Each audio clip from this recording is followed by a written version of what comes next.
Unit update po mga boss. So this one is DA64B. I-release natin mamaya. Gas and go unit. Yung nakabili is taga Davao City lang. So this one order from ating buyer na taga Davao City din, DA17. And this one i-convert, sold via RFC financing, manual 4x4 DA17B. So ito is from Mati City, DA17B manual 4x2, DA17B automatic 4x4, bound to Cavite. DA64W sporty full option. So taga Kidapawan po yung buyer nito. Made to order and soon i-release natin. DA64W Smiley Edition, bound to Visayas. So malapit na din tong matapos. Isasabay natin sa 4 na unit sa Luzon, sa biyaheng Luzon natin. Possible next month kung maganda yung panahon.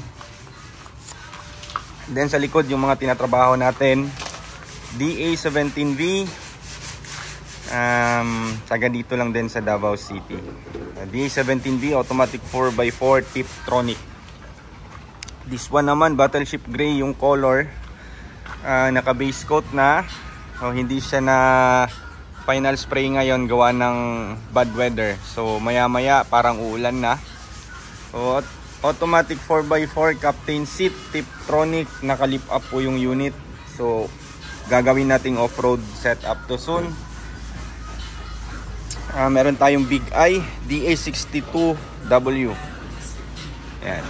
And then DA64V automatic 4x2 captain seat. So bound to Luzon pa rin to. Ito yung pang-apat na unit na bali isasabay nating i-deliver sa Luzon next month.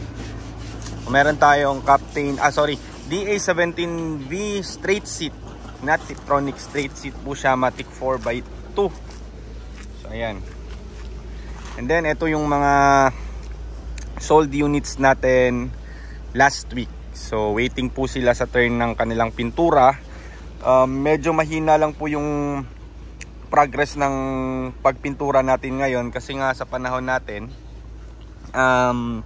sobrang pangit talaga ng panahon, and then may coming na namang low pressure area. So ito DA17V captain seat, so power window and power mirror po siya. Sold to Sir John Portillo from Visayas. So i-deliver din natin to soon.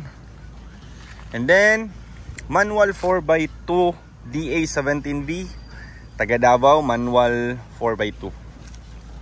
Meron din tayong DA17V. Actually halos lahat to DA17 Pwera lang dun sa dulo. So DA17V automatic 4x2, sold to Sir Muhammad Ali from Zamboanga. Ayan. And then meron tayong DA17V captain seat, sold to Sir Mikey De Castro, bound to Pampanga. So pagkatapos nito next batch to di-deliver natin sa Pampanga. And then meron tayong off-road setup soon na DA64W. Ayan. So aside from that, meron pa po tayong 3 units na hindi na convert. Hindi pa siya dumating dito sa shop. Kasama po sila dito sa mga gagawing unit na nakalinya. So meron po tayong 3 unit. Yung iba is made to order. Yung mga buyer is from Dipolog. Meron din tayong 2 Luzon. So ayan. So sa mga owner nito mga boss, pasensya na po, medyo mahina talaga yung trabaho natin ngayon gawa ng panahon. So sinisikap po nating mapadali kahit maulan, nagtatrabaho pa rin kami. Pwera lang po sa mga spray, hindi po tayo makakapagbuga ng unit, ng pintura sa unit kasi nga malamig yung panahon, masisira yung trabaho. So ayun, tiis-tiis lang tayo mga boss. Nag-overtime naman kami para habol natin yung mga pending units natin. So maraming salamat po.